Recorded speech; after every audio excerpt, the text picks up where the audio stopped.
The ugly truth about Syria and Assad. What happened since 2011 was not a civil war. It was a proxy war waged by 100,000 plus jihadists flown into Syria from all over the world. Weapons also flowed from all over the world, and they were sneaked into Syria mostly across the Syria-Turkey border. Some came in through Syria and Iraq as well. The collusion to topple Assad involved many countries. US and Israel supplied weapons, money, and propaganda. Saudi Arabia and Qatar provided money. Al Jazeera did the propaganda. Turkey and Jordan played key roles in logistics. UK provided propaganda and established the White Helmets. France recruited traitors. The two main reasons. US and Israel want total hegemony in the region. The US has had plans to break up many countries in the region. Plus, the Greater Israel Project. Qatar wanted a gas pipeline through Syria to Turkey to Europe, but Assad wanted an Iranian pipeline. In 2010, the New York Times travel section listed 31 best places to visit in the world, and Damascus, capital of Syria, was ranked number 7. Why? Because Syria under Assad was peaceful, safe, and prosperous. In 2010, Vogue magazine had a nice article on Asma Assad, the First Lady of Syria. A Rose in the Desert described all her great works in education, theater, charity, hospitals, etc.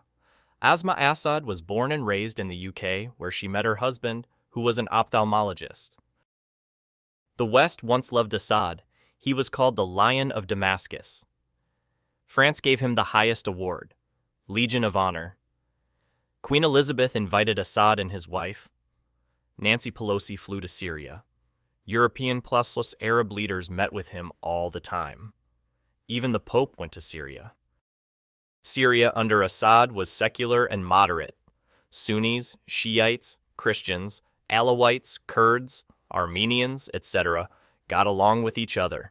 No al-Qaeda, no Sharia law, no Muslim Brotherhood. Syrians loved Assad. He could walk around and drive around Damascus and Syria without a huge security force. In fact, the Arab world loved him. In a 2009 Zogby poll, an American firm, Assad was the most popular leader in the region. Assad is also a good father and a husband. He raised smart, down-to-earth, and compassionate children. Asma Assad was the ideal first lady.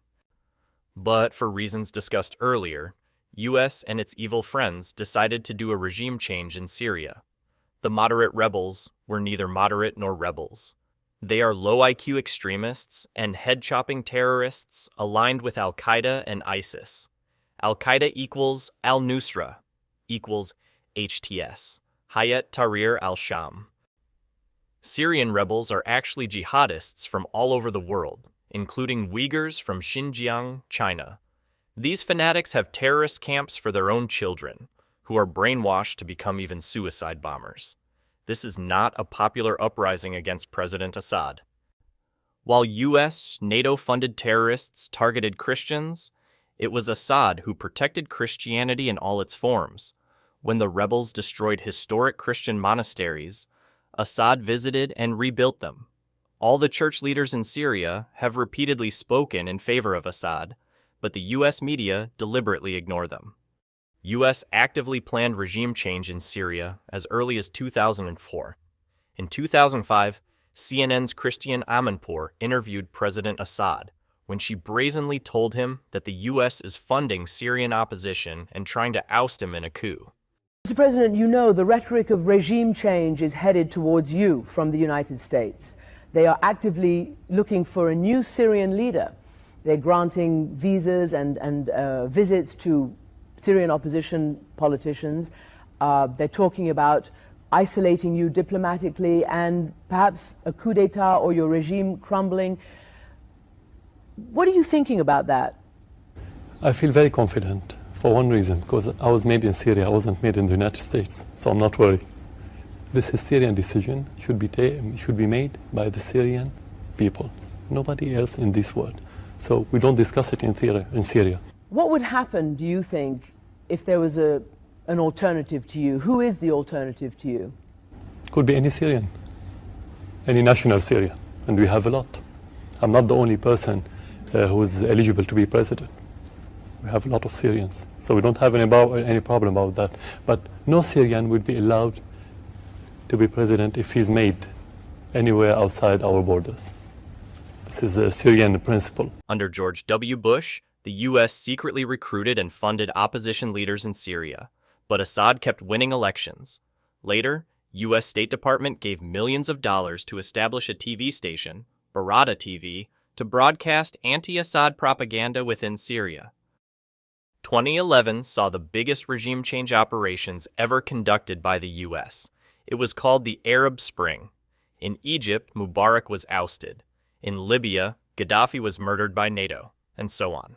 But Syria was the exception, because Assad was very popular with people and the military. Thus, U.S. deep state recruited al-Qaeda, AQ. In February 12, 2012, AQ leader Zawahiri called jihadists all over the world to go to Syria and fight Assad, cancerous regime. Same day, Jake Sullivan, advisor of Hillary Clinton, sent an email.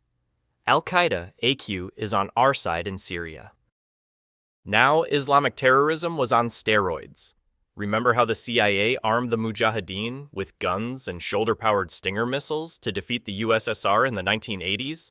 It was 1,000 times worse in Syria, where al-Qaeda was given tanks, powerful rockets, mortars, hell cannons, etc. U.S. weapons had an elaborate rat line that involved Azerbaijan's diplomatic airplanes, Saudi Arabia, and finally through Turkey. Al-Qaeda and ISIS got weapons worth billions of dollars. The CIA named its project Operation Timber Sycamore. U.S. government and media were fooling the world, but U.S. soldiers and intelligence officers in the field knew that they were training and arming the same people who did 9/11. Some Green Beret, U.S. Special Forces, talked about it. General Flynn also wrote the famous memo in 2012, where he told the Pentagon that the groups that opposed Assad consisted of al-Qaeda, Salafists, and Muslim Brotherhood. For that, Flynn was fired. He later joined Trump's campaign. U.S. and Israel were openly supporting ISIS on one side and then using ISIS as an excuse to bomb Syria. Israeli officials, Kissinger, Thomas Friedman, from the New York Times, etc., praised ISIS for countering Iran. Obama is the founder of ISIS. Crooked Hillary Clinton was the co-founder, said Trump in 2016. Surprisingly, he knew as far back as in 2013 that the Syrian rebels are al-Qaeda.